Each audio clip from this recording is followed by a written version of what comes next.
Assalamualaikum warahmatullahi wabarakatuh. Bismillah walhamdulillah, salatu wassalamu ala rasulillah. Saudara-saudara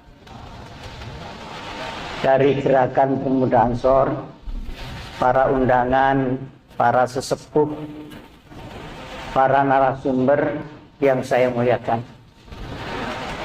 Penjelasan saya kali ini saya beri judulnya adalah PKI lama dan PKI baru. Apa bedanya PKI yang lama dan PKI yang baru? Dan apa persamaannya? Apakah PKI yang baru masih seperti yang dulu? Saya akan memulai yang lama. Nanti saudara akan bisa bandingkan dengan yang baru, di mana beda dan di mana samanya. Tahun 1964, saya keluar dari pondok pesantren. Ketika itu umur saya 18 tahun. Langsung masuk perguruan tinggi, dan pertama kali saya menjadi ketua ranting Ansor di daerah Bulawang, Malang. Jadi saya ini jadi Ansor mulai ranting, tidak ujuk-ujuk jadi ketua umum.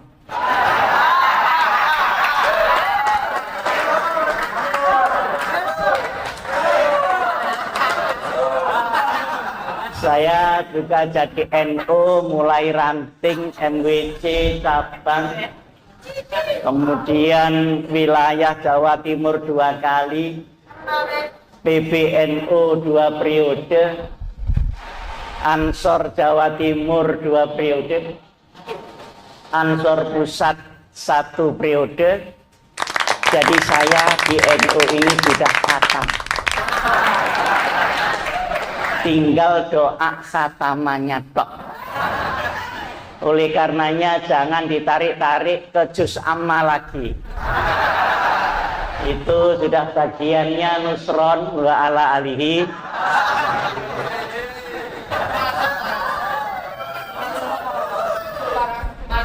Suasana Indonesia tahun 64. Pada waktu itu PKI menyerang Islam, menyerang kaum muslimin, menyerang Pancasila, sekaligus akan mengambil alih Indonesia. Puncaknya adalah tahun 64. Tahun 60 mulai ada manifesto politik, diteruskan dengan Resopim, diteruskan dengan Carek, bagai malaikat turun dari langit jalannya revolusi kita.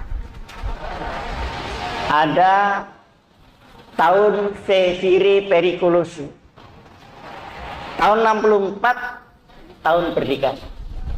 Ketika itu PKI melakukan gerakan pada 4 bidang.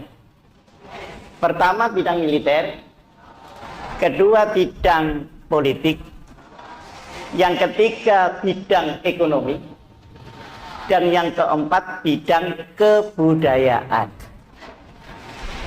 Dalam bidang militer tadi disampaikan oleh Pak Salim Said, buruh dan tani harus dipersenjatai dan sudah disiapkan oleh Republik Rakyat Cina sebanyak 100.000 pucuk senjata. Tinggal membawanya saja ke situ. Dan sudah disetujui.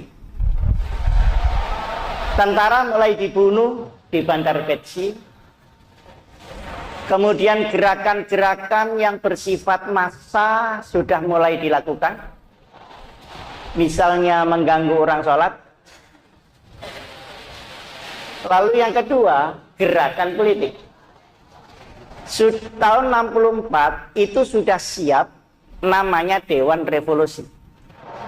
Mulai tingkat pusat sampai kepada tingkat desa.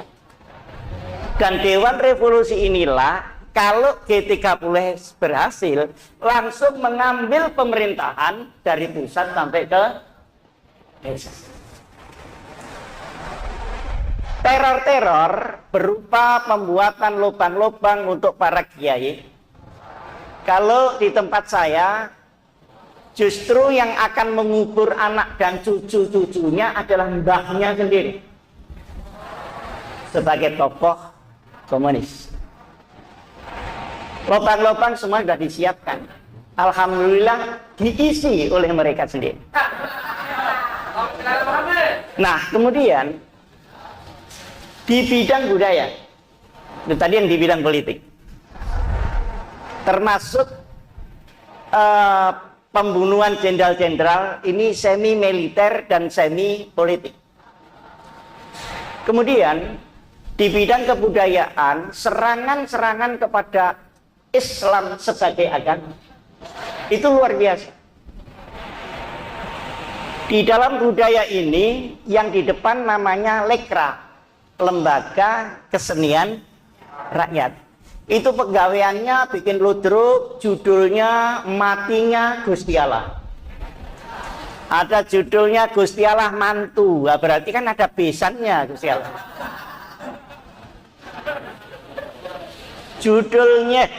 Judulnya Nabi Muhammad minta pensiun. Itu yang dikemukakan. Jadi hujatan-hujatan kepada agama itu luar biasa. Inilah yang melatar belakangi lahirnya Undang-Undang Nomor 1 Tahun 65. Undang-Undang Nomor 1 Tahun 65 itu isinya larangan menghujat agama. Karena sudah hampir bentrok ini di mana-mana. Dan pada waktu itu Menteri Agamanya Alam Shah. Jadi asbabun nuzul Undang-Undang Nomor 1 itu karena penodaan kepada agama luar biasa. Nah, siapa? Oh, Pak Saifuddin. Maaf, tahun 65 Menteri Agamanya siapa? Ingat saya, itu undang-undang yang mengajukan Pak Alam Shah Ratu Prawiran. Dia Sesnek. Ya betul, yang betul bukan Menteri Agama masih di Sesnek. Tapi dari beliaulah ide itu, karena beliau sebagai seorang Muslim dan tentara, jadi berani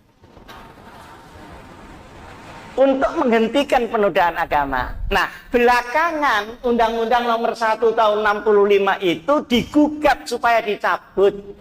Sayangnya ada orang NU yang ikut menggugat di situ. Innalillahi wa inna ilaihi. Nah, saudara, kemudian dari segi pemutarbalikan opini. Jadi misalnya BTI, Barisan Tani Indonesia, pekerjaannya ngapling-ngapling tanah milik orang lain. Itu kalau pidato di muka santri, BTI adalah Barisan Tani Islam. Jadi mereka itu sepertinya lidah tidak bertulang. Karena yang lidahnya bertulang, itu hanya bebek aja. Jadi enak aja dia berbalik ke kiri, ke kanan itu. Kenapa? Karena tidak ada Tuhan. Tidak ada sesuatu yang harus dipertanggungjawabkan kepada Yang Maha Kuasa. Nah, saudara-saudara, di bidang ekonomi, pengerusakan ekonomi, penghancuran sektor-sektor ekonomi vital, kemudian gelombang-gelombang untuk menghantamkan buruh kepada majikan, semuanya terjadi untuk runtuhnya ekonomi itu karena prinsip yang akan dibangun adalah komunisme proletariat, di mana masing-masing orang tidak boleh punya hak apa-apa kecuali hidup kepada negara, maka seluruh alat produksi harus dihancurkan terlebih dahulu. Ini suasananya. Nah, kemudian kalau tadi sudah disebutkan bagaimana tahun 48 itu baru 3 tahun saja Indonesia merdeka. PKI Muso ini sudah berontak. Tapi sekali lagi, kelihayan PKI itu pertama menghapus jejak, yang kedua membersihkan diri, yang ketiga menimpakan kesalahan kepada orang lain, yang keempat minta orang lain memberi ganti rugi kepada dia. Itu kelakuannya PKI wa ala alihi wa sahbihi. Sehingga 48 berontak. 7 tahun kemudian 55 mereka sudah bisa ikut pemilu dan menjadi nomor 4 pemenang pemilu. Nomor 1 PNI, nomor 2 Masyumi, nomor 3 NU, dan nomor 4 PKI. Itu hanya berapa tahun? Nah, setelah diberi kelonggaran mulai reformasi sampai sekarang, ini sudah 13 tahun. Maka sangat mungkin dipakai waktunya untuk membersihkan diri, untuk melemparkan kepada orang lain, sekaligus menuntut orang lain itu harus membayar, dan selebihnya dia akan menguasai karena permintaan maaf daripada pemerintah itu sendiri. Saya waktu ditanya, bagaimana pendapatnya kalau pemerintah meminta maaf? Pendapat saya, tidak ada hak pemerintah untuk minta maaf, apalagi kewajiban untuk minta maaf. Jadi kalau pemerintah memberi maaf, itu pemerintahnya salah. Loh, urusannya dengan siapa kok dia yang minta? Nah, saudara-saudara, ketika tahun-tahun PKI lama itu, komunisme masih dipimpin oleh Uni Soviet. Pada tahun 48, 65 dipimpin oleh RR Cina. Dan Indonesia menjadi negara komunis kedua terkuat di seluruh Asia. Jadi saya sendiri yang menyaksikan ketika itu, saudara-saudara sekalian, saya juga tidak membayangkan kalau akhirnya PKI itu kalah. Karena hampir semua sektor itu sudah dikuasai. Tapi wa makaru wa makarallah wallahu khairul makirin. Orang boleh bersiasat dan mensiasati Allah, tapi Allah zat yang mengatur siasat. Jatuh dia. Nah, setelah jatuh, ganti dipimpin oleh Pak Harto. Waktu Pak Harto, karena yang memimpin ini tentara plus birokrasi, ada partai yang tidak mengaku partai, namanya Golongan Karya. Itu partai tapi tidak mau disebut partai. Dan Golongan Karya ketika itu menang terus setiap pemilu karena didukung ABRI, kedua didukung birokrasi, dan ketiga menghitung sendiri. Oh, tapi itu dulu. Nah, mungkin yang tepuk tangan ini pernah jadi komisaris juga. Nah, ini akhirnya tergesaklah komunisme itu dengan berbagai macam aturan, tindakan-tindakan dan sebagainya sampai dengan tahun 90. Saudara-saudara sekalian, PKI lahir kurang lebih tahun 17. Dan kelahiran komunisme internasional atau Komintern itu, menurut catatan para sejarawan dunia, mengambil korban tidak kurang daripada 100 juta lebih rakyat di dunia. Baik revolusi Bolshevik yang ada di Uni Soviet, revolusi kebudayaan yang ada di Cina, maupun yang di Kamboja, maupun yang di Eropa Timur, itu kalau ditotal semua lebih daripada 100 juta. Kenapa? Karena doktrin komunisme lama mengatakan bahwa selain komunis, dia tidak punya hak hidup pada sebuah negara. Saudara,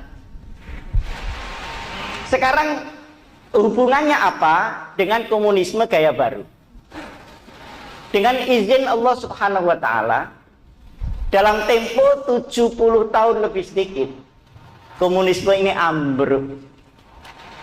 Ambruknya karena perang dingin antara Barat dan Timur dimenangkan oleh Barat.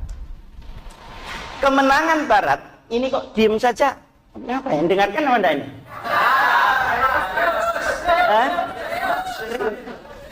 Kok ono rupa gak ono suara ya apa? Dengerin ya.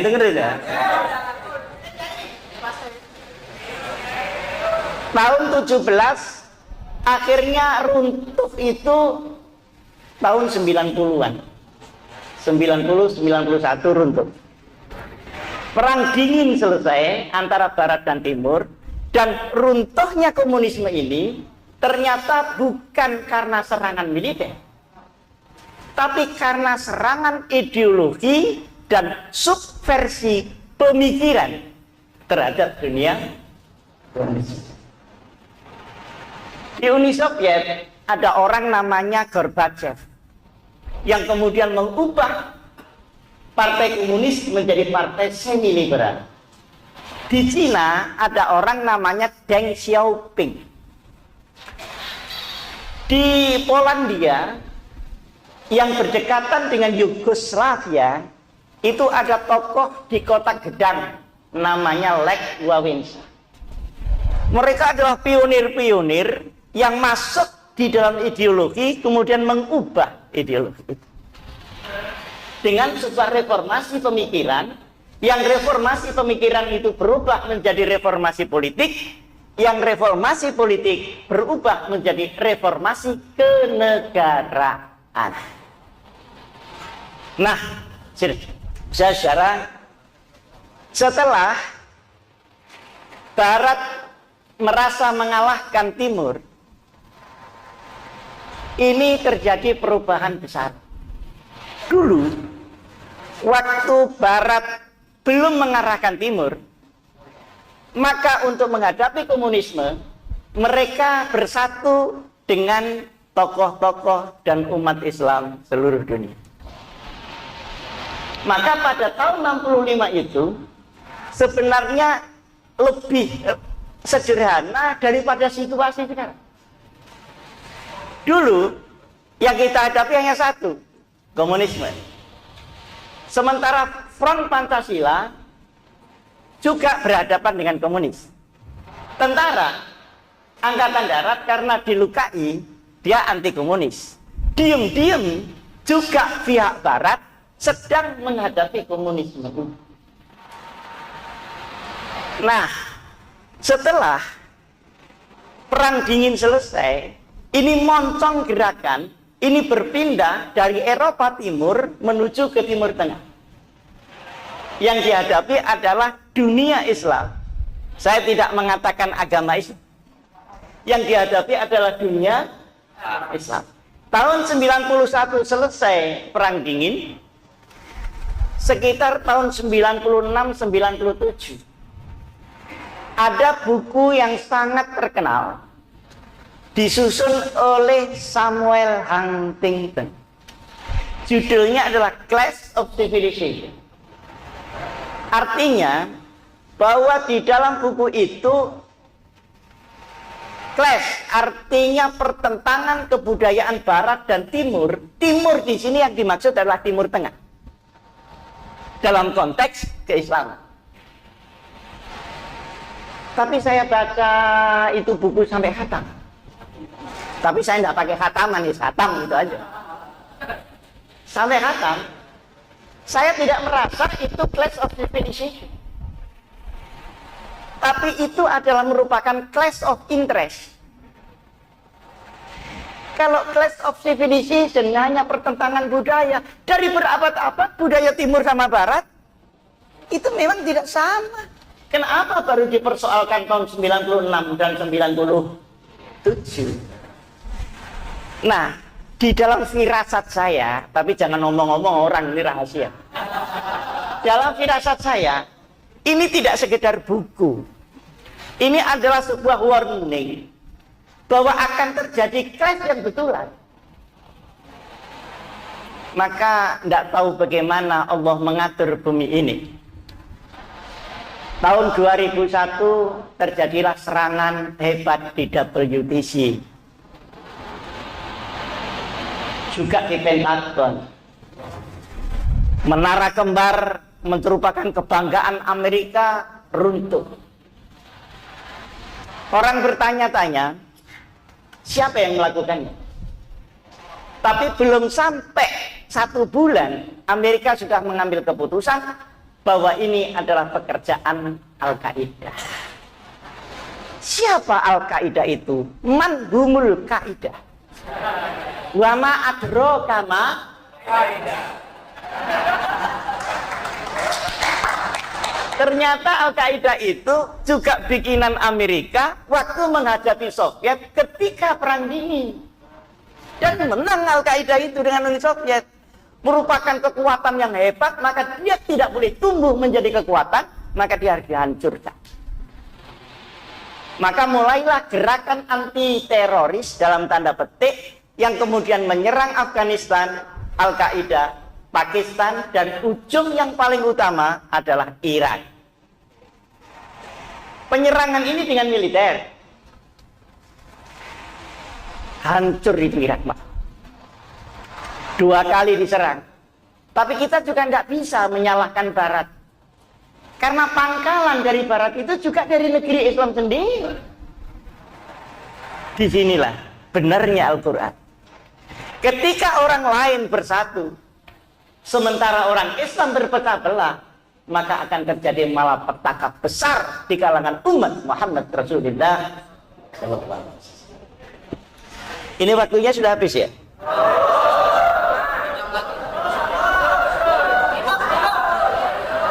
Aku ini kesel itu. Besok pagi mau naik haji.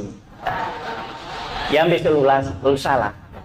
Sudah 2 bulan ini belum ketemu ibunya anak-anak. Nah, saudara sekalian, sampai mana tadi cerita? Lah jangan. Al-Qaeda. Ternyata invasi dengan cara militer itu sangat mahal.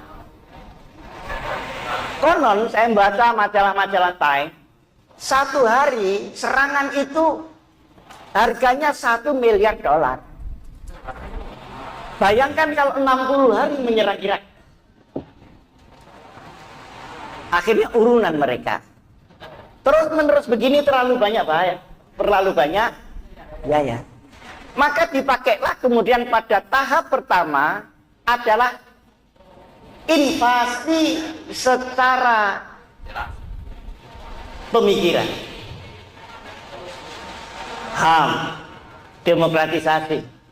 Terutama di daerah-daerah yang negara Islamnya itu memang diktator dan korup.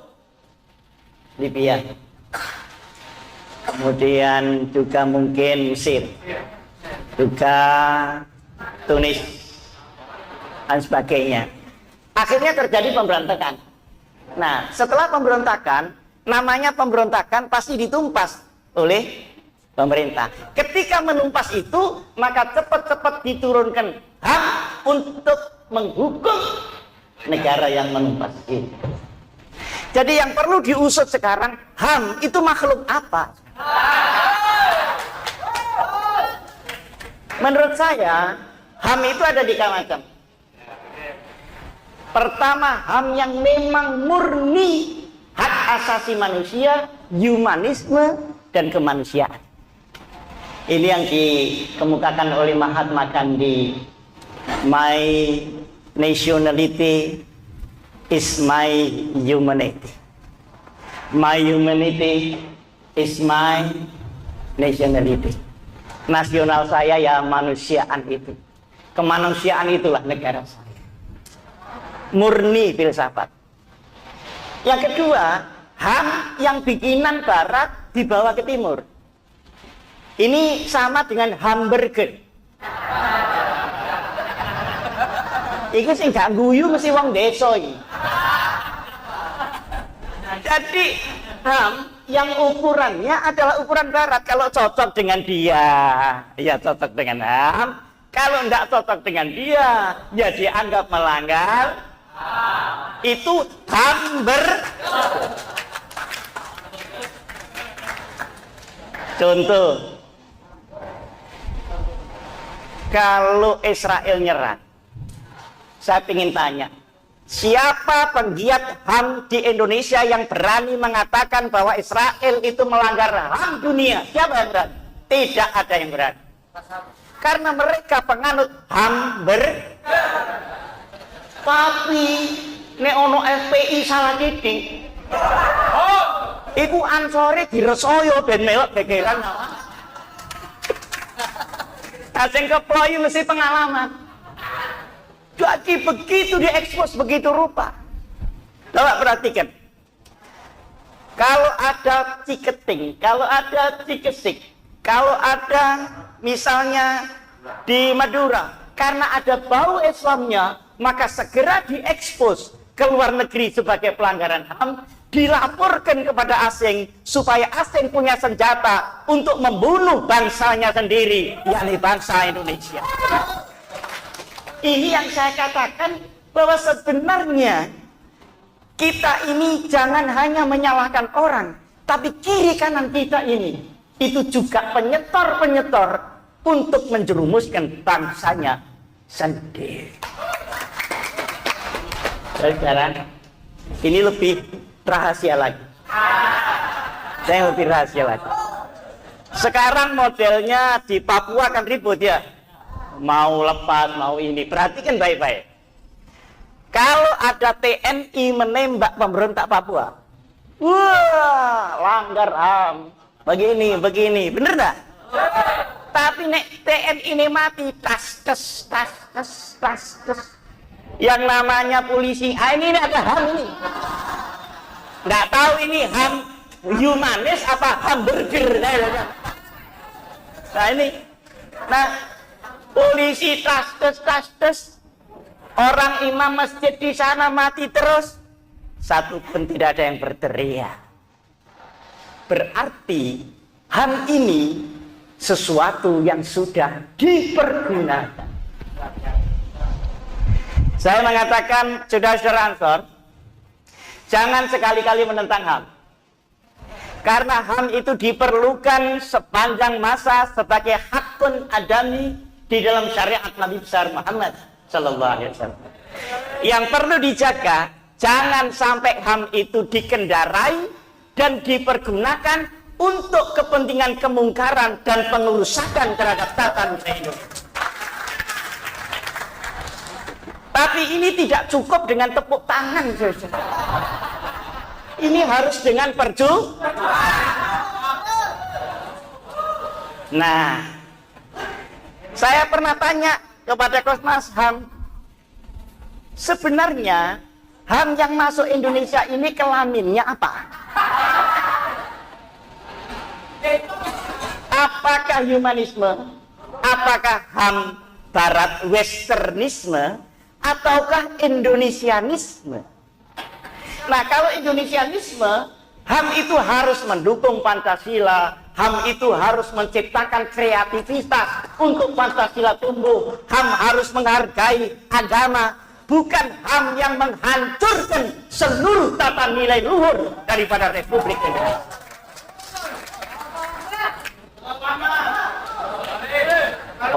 Sami Allah liman hamidah. Ini selesai apa terus? Pokoknya Ansor nek diobong-obong.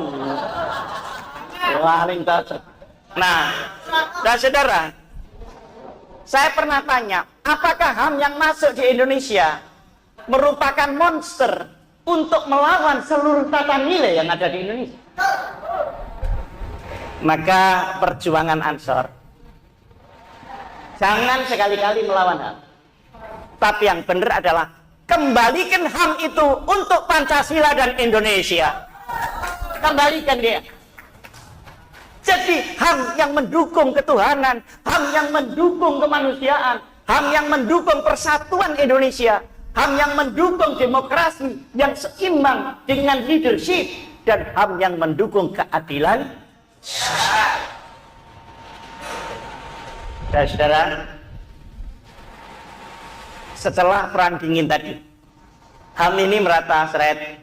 Siapa yang kena hamburger ini rusak semua. Nah, sekarang pertanyaan, kalau negara-negara yang berpenduduk Islam semua dilanda dengan cara yang seperti ini, kira-kira Indonesia ikut dilanda apa dikecualikan oleh orang-orang yang hamburger ini? Nggak usah dijawab, ya angen-angen tok. Kalau perlu diistikharoi. Karena jumlah orang Islam di Indonesia sama dengan seluruh jumlah umat Islam di Timur Tengah. Sama. Sementara kandungan alamnya terkaya di seluruh dunia. Kita hidup di negeri yang kaya tapi miskin. Kita hidup di negeri yang indah tapi hati gelisah dan gundah. Kita hidup di negara Pancasila tapi tabrakan di mana-mana. Berarti ada sesuatu yang salah di dalam pengelolaan. Saudara sekalian, oleh karenanya HAM yang ada di Undang-Undang Dasar 45, ada yang menyebutnya Undang-Undang Dasar tahun 2002. Tak mau bilang 45 karena sudah dibongkar.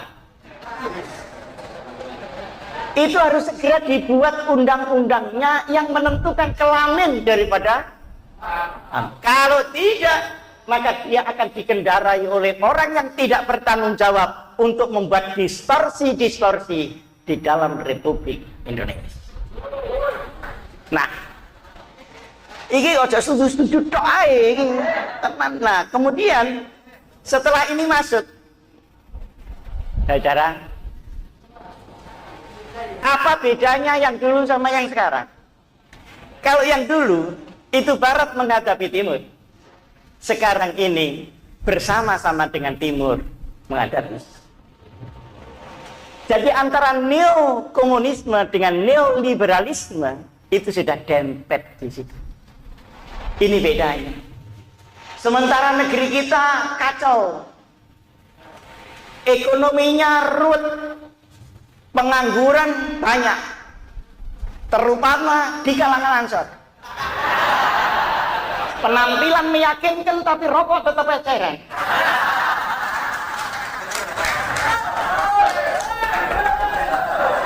HP-nya 3 tapi tidak ada pulsanya. Sehingga miskol tok. Bahasa Arabnya miskola zarotin.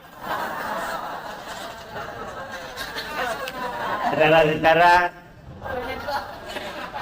di tengah-tengah HAM yang seperti itu, kita mempunyai tatanan baru setelah reformasi ini dengan kebebasan-kebebasan. Kebebasan pasti mahal.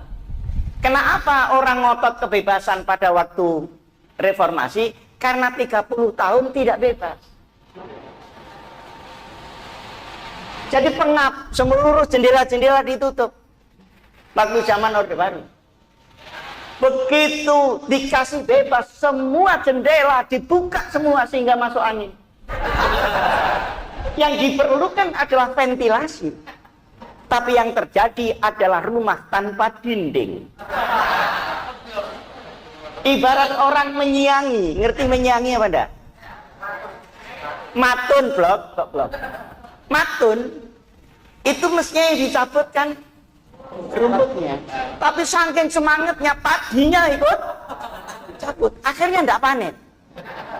Padahal kita perlu kebebasan, iya. Tapi kita perlu makan di tengah kebebasan. Kita perlu bersatu di tengah kebebasan. Kita perlu harga diri di tengah kebebasan.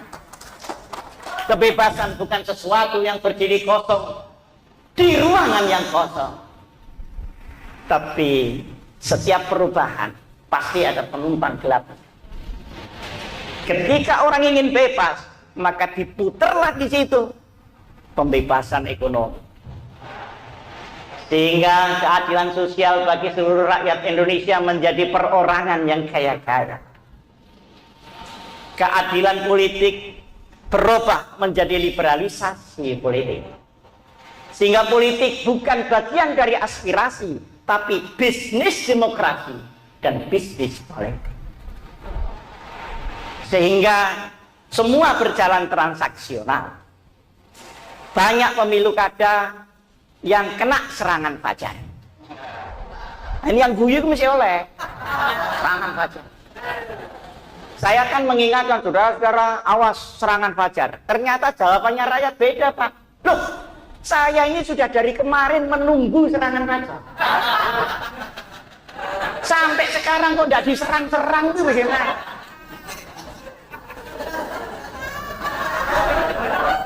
Ayo, ya Banda. Alhamdulillah, ngaku semua. Saudara-saudara, Mas Olim, gini, kalau orang memilih pemimpin karena sembako, kelihatannya kan sepele. Sembako harganya cuma berapa sih? 20 sampai 30 ribu. Tetapi perhatikan baik-baik, nilai demokrasi yang dihancurkan itu tidak ternilai harganya. Kenapa? Kalau pemimpin harus membagi kepada rakyat, maka hanya pemimpin yang kaya saja yang bisa jadi pemimpin. Padahal orang yang jujur sulit jadi kaya. Kenapa? Karena jujurnya itu. Nah, kalau peluang untuk orang jujur sudah dipersempit oleh rakyatnya sendiri, berarti virus itu sampai kepada lapisan yang paling.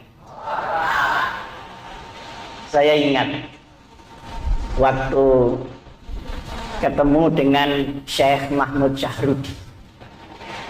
Beliau itu adalah ketua Mahkamah Agung Iran. Saya tidak bicara Syiahnya, saya bicara Irannya. Saya tanya, Syekh Ayatullah, apa rahasianya Ahmad Tinjat kok dari wali kota kepilih jadi presiden? Jawabnya beliau begini, Pak Sim. Ahmad Tinjat itu mampu meyakinkan rakyat Iran bahwa dia sanggup hidup miskin selama hidupnya. Sehingga kalau kampanye begini, saudara, saya Ahmad Tinjat, wali kota Teheran, saya menyalonkan jadi presiden.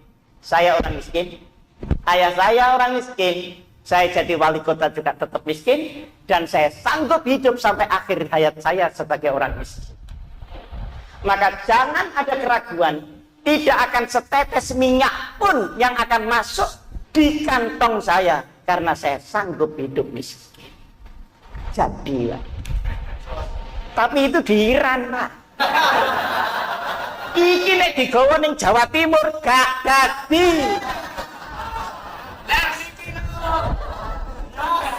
Kata orang-orang Jawa Timur, dan nek calon ngene kecut wae.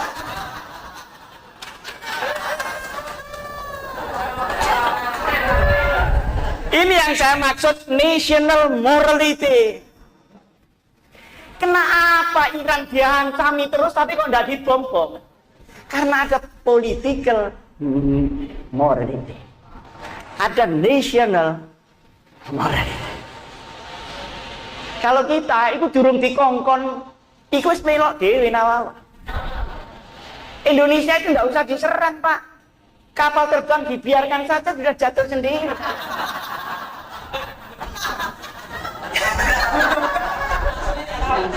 Tapi apa nanti? Tidak usah diserang. Kapal terbang jatuh sendiri. Kapal perang di laut tenggelam sendiri. Innalillahi wa inna ilaihi. Mari kita tahlil bersama-sama.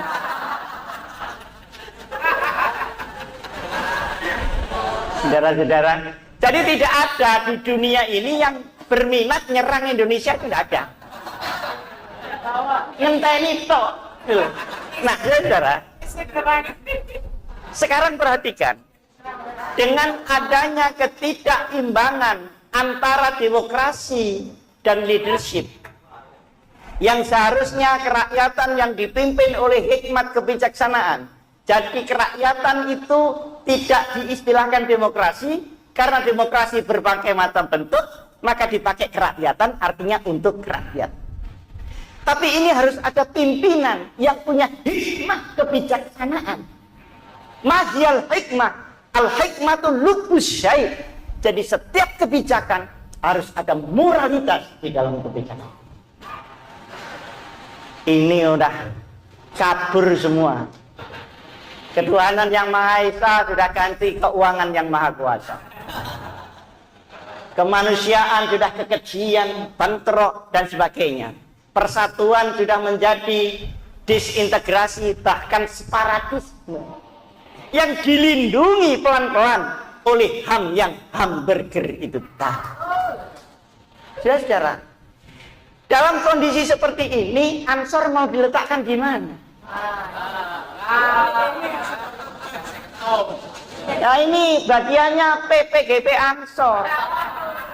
Saya dari PP Ansor itu 30 tahun yang lalu. Jadi ojo dikongkon mikir mana. Saya dulu waktu muda sering layangan, tapi saya sudah tua, masa layangan terus? Enggak, tapi pikirkan itu. Kenapa? Karena umat kita, terutama umat NU, juga umat Islam, bahkan rakyat Indonesia sekarang sedang dalam disorientasi kebangsaan. Jadi tidak tahu bangsa ini kenapa begini. Mengapa Indonesia jadi begini? Taunya cuma bingung. Sementara media hanya menyajikan episode konflik, bukan menyajikan keutuhan daripada civic education Indonesia. Maka menurut saya kembali kepada pengkaderan. Ini kembali kepada pengkaderan. Saya berharap, kenapa saya mau datang ke sini? Saya berharap bahwa Ansor masih bisa untuk menjaga hak hidup NU sampai kiamat. Sekarang ini sudah tidak karu-karuan. Ahli sunnah wal jamaah diutek-utek gak karu-karuan. Aturan-aturan dikaburkan. Saudara-saudara, saya tidak beri suudzon. Tapi sebagai analis boleh suudzon. Bahwa penyerangan-penyerangan terhadap NU pasti didahului dengan pelemahan NU terlebih dahulu sebelum dia diserang. Renungkan baik-baik nanti kalau pulang. Kalau saudara membaca Tempo, itu bukan berita, Mas. Itu gerakan. Sehingga masing-masing itu ada tahapannya sendiri. Yang kedua, setelah pengkaderan ini, biasakanlah Ansor sebagai generasi muda mengetahui peta keadaan. Saudara sedang main bola, kan harus tahu lapangan ini becek, apa licin, apa bagus. Lah ini harus dengan orientasi. Kalau petanya saja tidak tahu dari sebelah mana Anda akan berjalan. Saudara-saudara, mengapa ini rahasia lagi ya? Rahasia tok di sini ya kamu. Kenapa saya sudah 2 kali menjadi ketua umum PBNU sudah merasa cukup? Karena saya tahu bahwa akan ada sawan-sawan dari sana sini. Daripada saya harus berhadapan dengan teman sendiri, sejak hampir setahun sebelum muktamar saya katakan saya tidak nyalon. Tapi tolong NU ini dijaga sesuai dengan kemurniannya. NU tidak cukup murni, tapi dia harus berkembang. Tapi perkembangan itu harus pakai manhaj yang bisa menandingi orang lain, bukan mengikuti orang lain dalam posisi kapitulasi kita kepada orang lain. Disinilah bedanya antara tasamuh, antara toleransi dengan kapitulasi. antara tasamuh dengan istislam. Beda. Kalau tasamuh, toleransi itu kita tegak berdiri tapi mengayomi yang lain. Kalau istislam itu tegaknya itu tidak ada, cuma gaya mengayomi padahal dia ikut kepada orang lain. Alhamdulillah, yang tersenyum ini orang yang cerdas-cerdas. Tapi saya lihat di sana kok tidak ada yang tersenyum. Secara istislam, kapitulasi. Apakah tasamuh? NU itu toleran. NU tasamuh, NU moderat, tidak ekstrim, tapi juga tidak menyerahkan akidah kita kepada orang lain.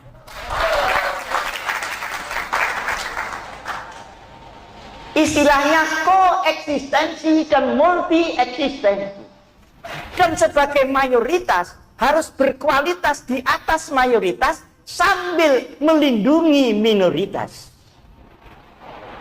Jadi kita mayoritas harus berkualitas di atas minoritas tetapi melindungi minoritas. Nah, ketika kita melindungi padahal kualitas kita ambruk, sebetulnya bukan melindungi, tapi terlelap di dalam formasi yang dipakai oleh orang lain. Disinilah uniknya Jam'iyah Nahdlatul Ulama. Oleh karenanya, seperti yang kita hadapi sekarang, ribut PKI dan sebagainya, dia bukan satu-satunya bahaya yang kita hadapi. Bisa juga dari segi-segi yang lain. Di dalam NU sendiri, Taifah itu mulai kemasukan yang tidak-tidak. Hubungan antara politik dengan Jam'iyah sudah kehilangan amanah. Padahal kunci politik itu adalah al-amanah was-sidq. Sidq dan amanat itulah kunci daripada kecemerlangan politik.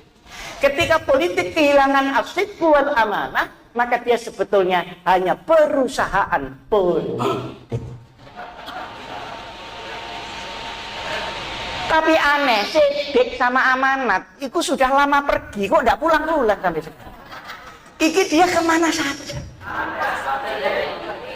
Nah, saudara-saudara sekalian, saya tidak menganjurkan saudara-saudara marah-marah dengan tempo dan begini. Saya tidak menganjurkan. Saya hanya menganjurkan bahwa inilah saatnya alaikum anfusakum la yadurrukum man dhalla idza tataitu.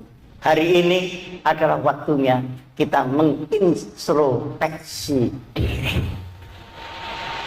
Tutup semua kelemahan-kelemahan sehingga mereka tidak bisa masuk. Kadang-kadang sering kita melakukan gol bunuh diri. Kadang-kadang gol bunuh diri itu juga dibungkus dengan intelektualisme, dibungkus dengan berbagai macam kata-kata yang manis, padahal dia sedang menipu dirinya sendiri. Ujung-ujungnya kita harus kembali kepada Allah Subhanahu wa Ta'ala. Dulu, Pak, waktu tahun 65, modal kita masih utuh, kiai-kiai masih sakti. Anak Ansor disuruh mandi saja, begitu keluar dari mandi, dia sudah tidak mempan senjata tajam. Beliau-beliau yang begini sekarang sudah wafat. Kalaupun ada, tinggal sedikit. Sebagian besar sudah menjadi korlap-korlap pilkada di mana-mana.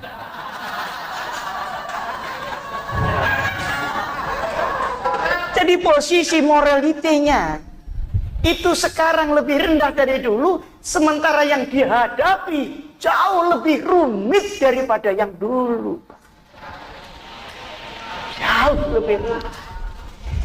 Saya baru ketemu Menteri Agama 2 hari yang lalu. Saya membawa Ketua MUI Kupang, namanya Pak Makarim. Dia membuat masjid sampai sekarang tidak bisa jalan, Pak. Karena diributi sama tetangga kiri kanan yang tidak setuju kepada masyarakat itu, masjid itu, dan tanda tangannya tidak cukup, sudah cukup dicabut lagi, begitu terus. Saya katakan sama Pak Menteri Agama, kita harus melindungi minoritas agama yang lain. Tapi ketika Islam menjadi mayoritas, pertanyaannya, Islam menjadi minoritas seperti di Kufa, pertanyaannya, siapa di kalangan umat yang membela itu sebagai minoritas umat Muhammad Rasulullah sallallahu